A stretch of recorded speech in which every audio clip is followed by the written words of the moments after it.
Hello, my name's Zimmaron and thank you so much for watching this video. This video today, I really wanted to just talk about something that I find to be really sad.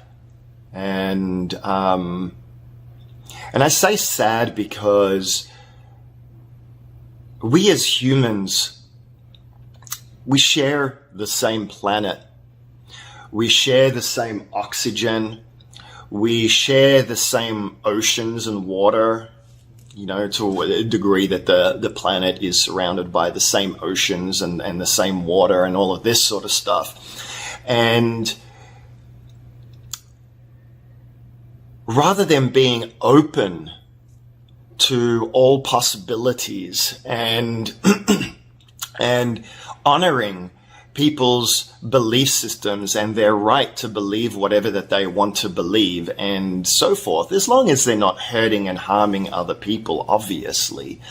But there's these factions of groups of people that are literally judging one another and hurting one another and so radical in their stance when it comes to science versus spirituality or religion or politics, and there's a level of irrationality behind it all. Firstly, because almost everything that we believe and everything that makes up our reality has been introduced to us from external sources, right? Every book you read was written by somebody who had their own set of life experiences, had their own set of beliefs. And we tend to validate those which align with what we were programmed with when we grew up, and society and our cultural backgrounds and our teachers and mentors and our life experiences, and how we chose to interpret them based on our pain body and based on our circumstances and situations and the trauma that we took on and all of that sort of stuff. So it's interesting because I'll give you, another analogy, an example with science. How many times has science proven itself wrong over the past thousands of years? I mean, science is constantly evolving. The things that we believed to be fact, even a couple of years ago, let alone decades ago and so forth, have been turned upside down so many times over. Yet still, in some conventional circles out there, the old beliefs are still held on to, even though science has proven it wrong. There's groups of people that still believe that the earth is flat. I don't know what to say about that, but come on, we've flown around the planet tens of thousands of times over the past 60 to 70 years. We take satellite photos of other planets and the moon and all of that, and we know that it's round. There's no rationality behind those sort of thoughts and belief systems. But that's another example of, hundreds of years ago, people thought the world was flat, and that was fact. And if you believed otherwise, you were canonized. You were a heretic. And it was interesting that it was actually religion that was perpetuating a lot of the scientific beliefs. And that's a whole nother set of stories. But I'm just using that as a metaphor. The foods that we eat now, and the whole industrial age, and how we polluted this planet. We're seeing so many mystery illnesses that are just coming out of everywhere, and people don't, and doctors don't know why people have certain conditions and all of these sort of stuff. And so we're pumping ourselves full of drugs to decrease the symptoms of a lack of clean food, clean air, clean water, and and those sort of principles, and that's the reason why, a lot of health people and health proponents and people that are talking up against the industries are saying, stop eating processed foods, better to eat fresh foods and all of that sort of stuff. And again, it's not to criticize these different factions or different groups, but I'm just trying to illustrate that there's a level of irrationality. It's the same in the spiritual community. We have the spiritual community of, there's this sort of thing of awakened people versus non-awakened people.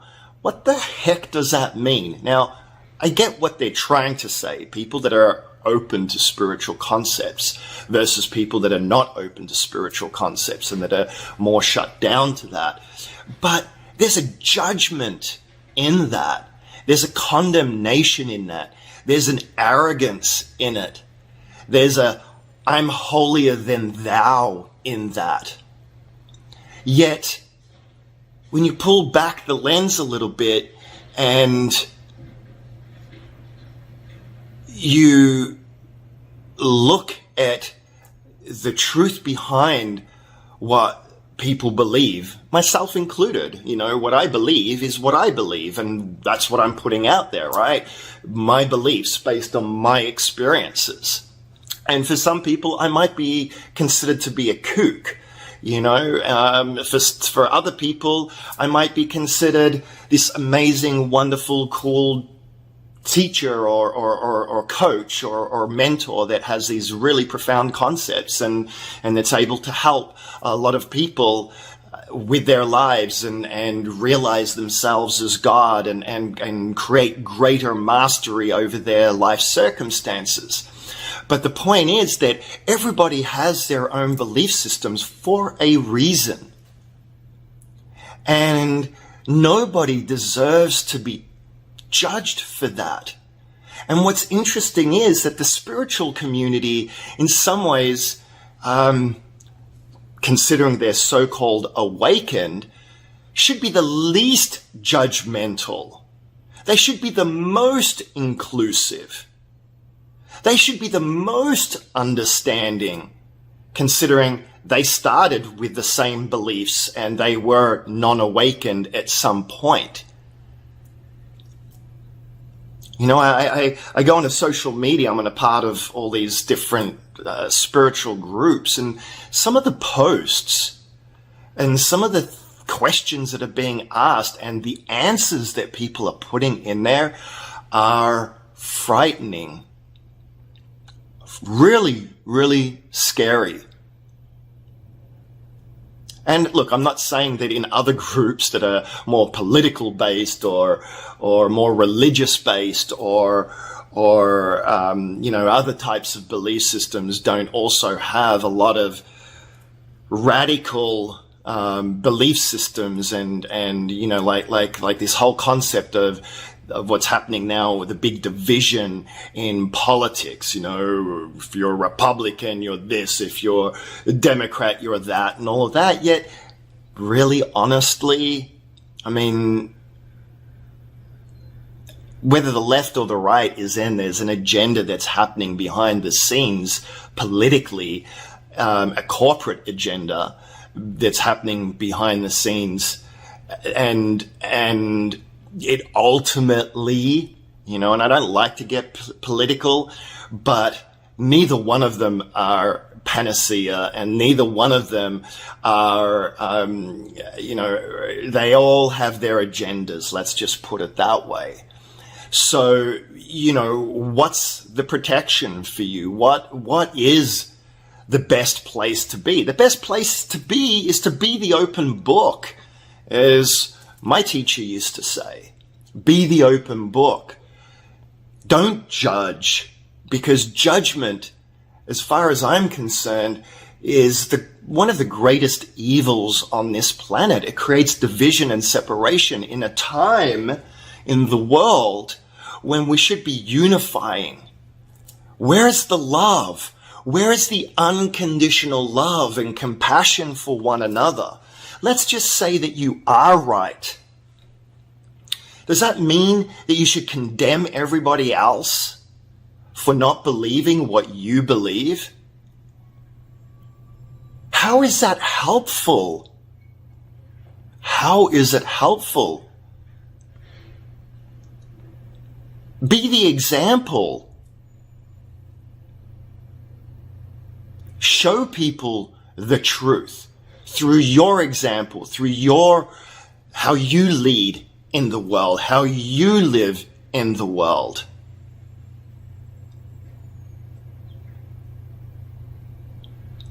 It's so the division that's being created out in the world, and as I said, in all these groups and these radical belief systems. And I'm not even saying whether they're true or not true, because it's irrelevant at the end of the day, because as far as I'm concerned, everything that we believe in our heads and everything that is considered to be a belief is a limitation. Ultimately, especially when it's grounded, it's like this is the truth. No. As far as I'm concerned, there's only one truth in the entire universe. And this is the reason why the core essence of where I take everything in my life is back down to the simplest essence of what I consider to be the ultimate truth, and that is love. Because you can't ever go wrong with love. And I'm talking about true unconditional love, not the romantic love or lust and the distorted ways in which people relate to one another and create relationships out of neediness and out of a lack of fulfillment in their heart, and so they're looking for someone else to complete them and all of that sort of stuff. I'm not talking about that sort of love. I'm talking about unconditional love. I'm talking about true, real compassion and empathy and understanding and tolerance. There's no real place for racism. There's no real place for judgment. It just makes everyone miserable and makes everyone unhappy, including you. Because that negativity, that non-loving energy inside of you hurts you. It causes damage. It's not who we are, and it's not who we were meant to be. And if we want to complain and kvetch, there's so much in the world that's out of balance. And that's the reason why this is even happening. That's the reason why there is so much division, is because of the imbalances even in the financial worlds and the systems and the haves and the have-nots and all of these groups, because the monetary system and what was originally a form of bartering, and it was originally money was created as a way of exchanging services and energy in a way that was equal and a way that, like if I was a farmer and I produced, let's just say apples, well, not everyone wants apples all the time. So it would make it sometimes difficult for me as a farmer to be able to exchange those apples for the different things that I might need. So money was a system that was created as a way to be able to exchange goods and services regardless of what niche you happen to be in, what service you happen to provide that may or may not always be required by some people. So you wouldn't, so this way you could get all the goods and services that you would need because you'd have this physical money. But because of our belief in separation, and because we don't believe that the universe is constantly showering us with gifts and blessings if we're open to receive them, it's ultimately it's showering us with what our belief systems are. That's literally how the universe works. So if you're in a scarcity mentality and your focus is on lack all the time, well, then that's all you're going to have in your life, because that's what you believe, and that's how you're using your gift and your talent and your divinity, the divinity that resides in you. That's how you're utilizing it. And again, there's nothing wrong with that, and that's part of the reason why the spiritual awakening and people being open to all these fascinating concepts is so profound and can be so profound.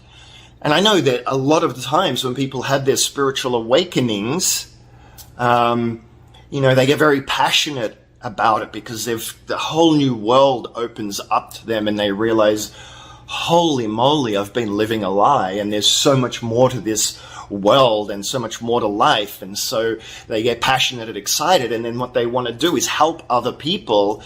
And what they don't even realize, though, is that the only person that ever needs help is you. You never thrust your belief systems on other people, You never judge other people because they don't believe what you do. And it doesn't make them better than or worse than. And whoever said you were right in the first place, you're right based on your belief systems. So, I'm sort of repeating myself a little bit, but this division is not healthy. This division is causing a lot of pain and suffering. And it's sort of necessary because sometimes suffering and pain is the greatest incentive for people to change. And part of that is because of our neurology. A lot of it's to do with our belief systems, because people don't believe that they have the power to change. They don't have hope, and they feel alone. And sometimes when we create disease in our life, and when I say dis-ease, I mean obviously disease, but it's really it's being ill at ease, and people create these circumstances in their lives that shake the foundations of their lives. That's when people unite and come together. That's when people start changing and start looking inside themselves and saying, you know what, there's something really wrong with my life and I don't want to live this way anymore. And it's interesting. That's the reason why every circumstance and situation is actually a gift and a blessing. Because if you get the gift of why you create a circumstance and situation, the only place it can take you is up.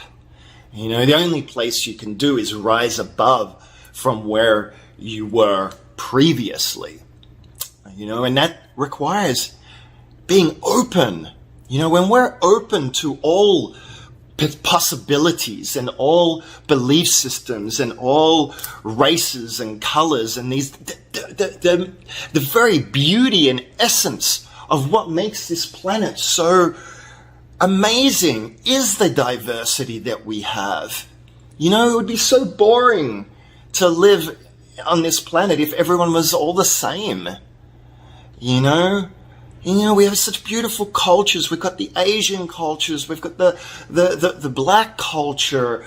We have the Indian cultures. We've got the indigenous cultures. We've got all these beautiful cultures that have such richness and such beauty and such, it's heavenly.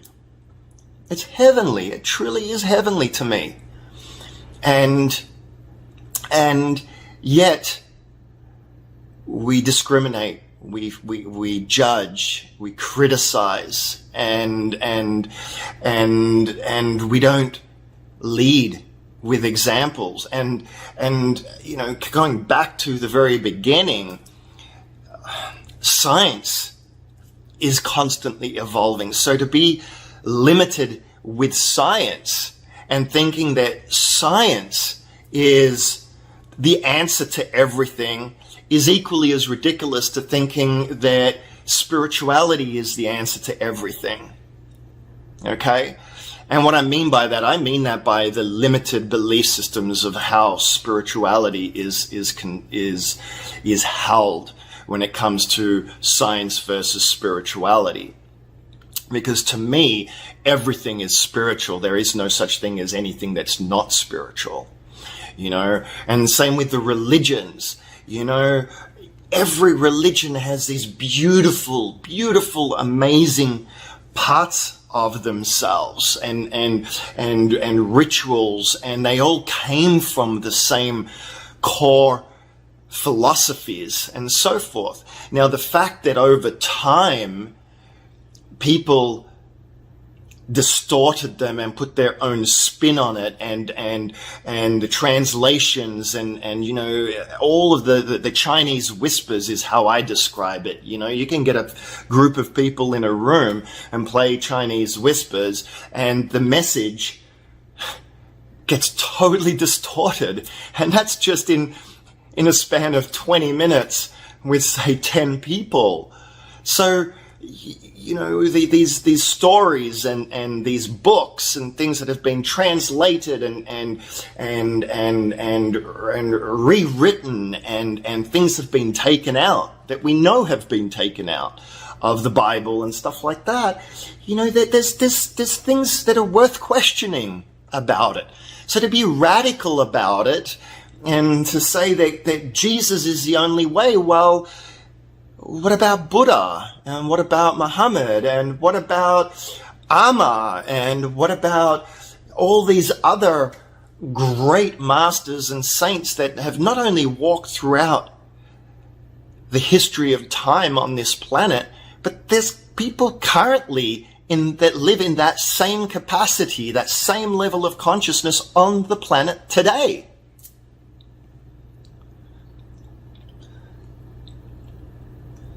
Now, that could be very controversial to, some people that might be more Christian and might have those belief systems, but it's not intended to be. It doesn't negate who Jesus was, nor his profound effect on the planet, nor his profound effect on you. It's not meant to be judgmental. It's not a criticism at all. All I'm saying is the more open we are to the infinite possibilities, the more open we are to understand where people are coming from and to be open to look at some of the facts and some of the evidence that has been out there. We get so blinded by our own belief systems that we won't even investigate very real facts and findings that contradict our own belief systems. And it's just because of fear. And what's the real fear? I'll tell you what the real fear is. The real fear is the fear of change and having the rug pulled from under your feet and having to actually maybe admit that you're living a lie. And that terrifies people. And in some ways, rightfully so. Through my spiritual journey, and for those of you that don't know, I lived in an ashram for over 20 years. I've traveled the world. I produced pilgrimages. I've studied a lot of different religions and belief systems, and I've spent time with shaman in Peru, and I've done different psychedelics. I've done all sorts of crazy stuff. I've really immersed myself in the world because I had a very troubled upbringing. Now, that's not to say that my parents weren't great parents and all of that. They are amazing parents, and I love them beyond anything that anybody could ever, even imagine. And it actually brings tears to my eyes because I miss them. They live in Australia. I live here in the US, and I haven't gotten to spend as much time as I would like to with them. But I had a troubled childhood. I was very introvert, very timid, very afraid of the world, very afraid of living. To me, the world, when I first realized that there was such a thing as crime and that people hurt themselves, it devastated me to the core of my being. And suddenly the world became this scary place. And it was very difficult for me to cope with that. I had, I had migraine headaches. I had, all sorts of physical conditions. I got cramps and had to have multiple surgeries, and I developed chronic fatigue syndrome and all sorts of different things. But eventually that led to me discovering alternative medicine, because conventional medicine couldn't help me. And that led me down a path that eventually led to my spiritual awakening and me deciding, there is nothing more important in this whole entire world than for me to understand the meaning of life, and for me to travel the world and figure that out, and what does that mean to me, and how can that benefit me, and how can I transform my life. And that's what happened. I traveled the world. I produced pilgrimages. I ended up living in an ashram. I traveled to many different ashrams, and I aligned with what worked best for me, what empowered me, what uplifted me. And that's all I care about in anything when it comes to my reality. And that is, does this help me? Does this serve me? Does this uplift me? Does this make me feel good about myself and feel good about others? And I discovered all of that. And I know the answers now for me. And it comes down to the basic, simple concept of love. Choose love.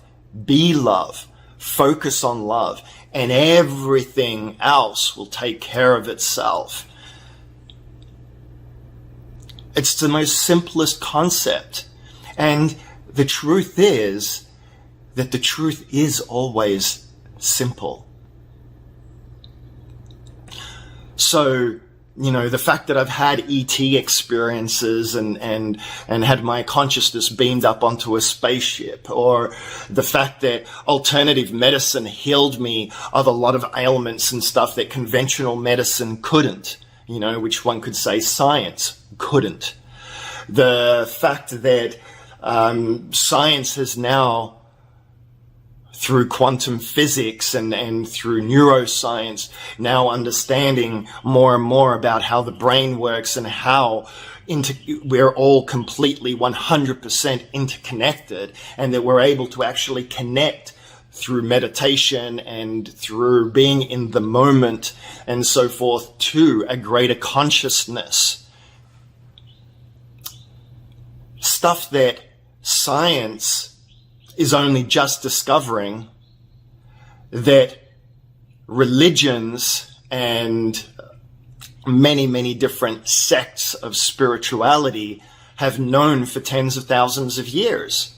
So technically, the argument between science and spirituality and all of that sort of stuff is pretty, interesting, to say the least. But that's my whole point, right? That who cares what other people think or believe? Be the example. Love them. Love them. Try to understand where they come from. Through their life experiences, what they believe is 100% correct. Maybe you're wrong. Maybe I'm wrong. I always like to say this thing. At the end of the day, when it comes to all of this spiritual stuff and my beliefs and what I put out there and stuff like that, because, some people might come back to me and say,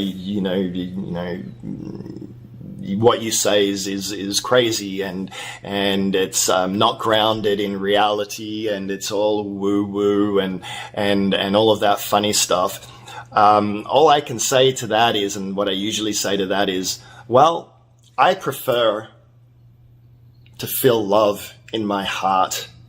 And in order for me to do that, I have to not only love myself unconditionally, but I have to love everybody else unconditionally, right? Because as soon as I don't love somebody else unconditionally, and I judge them and I condemn them or have negative thoughts about them, then I'm invoking negativity into my body, and that's harmful. So why would I do that? So my whole life is about removing all the programs and belief systems that are responsible for those judgments and for those less than loving opinions and beliefs about different people and their behaviors and their actions. It doesn't mean I condone it. It doesn't mean that I agree with people killing one another and hurting one another or anything like that. No. But I accept it as being where humanity is at today, and I know the eventual outcome, and I know that it's just a scenario that's playing out at this time, because I don't happen to have the belief systems that my embodiment is the totality of who I am. And in the grand scheme of infinity, these 80 to 90 or 100 or however long I end up living on this planet, is nothing. That it's nothing in the scheme of infinity, in the scheme of infinite time and space and so forth. So anyway, that's all I have to say. Hopefully my message and the import of it came across in the way that I hoped to deliver it. And I really, at the end of the day, all I'm saying is let's be kind, let's be loving to one another, let's unify. That's where true power is. When we come together, let's share resources. Let's stop making money God on this planet, and let's make love God on this planet. And then everyone will have abundance, and no one will have to fend for themselves, and no one will be without food, shelter, and so forth. And I'm not saying that some people can't accumulate more wealth or whatever else and don't deserve to or whatever else. It's not the point. The point is, who are you inside, and what is the most important thing to you? And are you living the best life that you were meant to live? And are you in integrity with that? That's the message. And if you are, great. And if you're not, great. You have the right to not be happy, or you have the right to feel the way that you feel. You have the right to eat the foods that you eat. You have the right to believe what you believe. That was the very thing that the whole US was founded upon originally. And yet, what we see today is the exact antithesis of it. Even in just going through dating apps, and stuff like that. People, if you're not Republican, or if you're not this, or if you're not vaccinated, or if you are vaccinated, or blah, blah, blah, blah, blah, blah.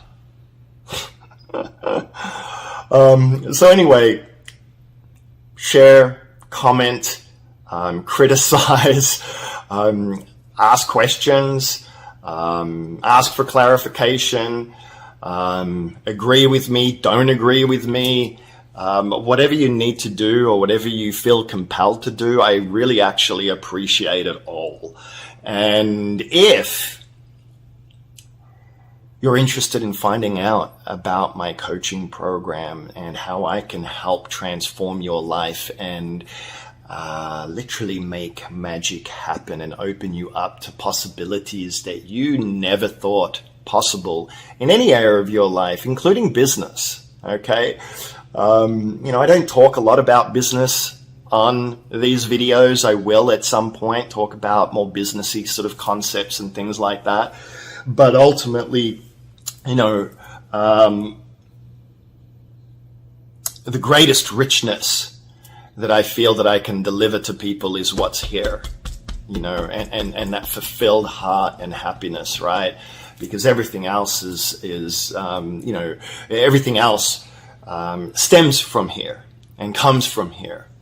But if you have a business and your business is struggling and you don't know how to do online marketing and you're confused by all the noise and all the ads and all the things that are out there that are telling you to do this and do that and I can take you to there and all of that sort of stuff, I can remove all of that clutter and I can tell you exactly what you need to do.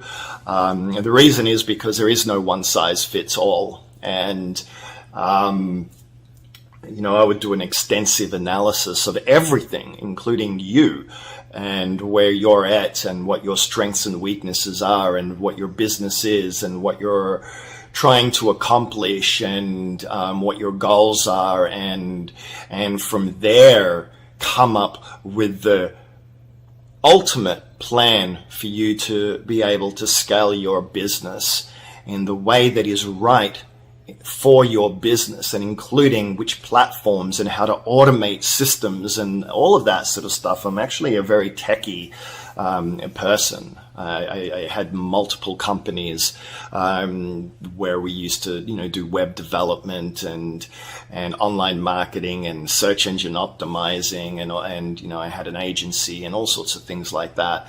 So I know all about it. I know where to direct you, where the best sources of information are or the best people to work with are in the industry. So having said that, thank you so much for listening to this video. It was a bit longer than I had intended, and I hope it didn't come across as too much of a rant, but I just had to get this out of my system. So thank you.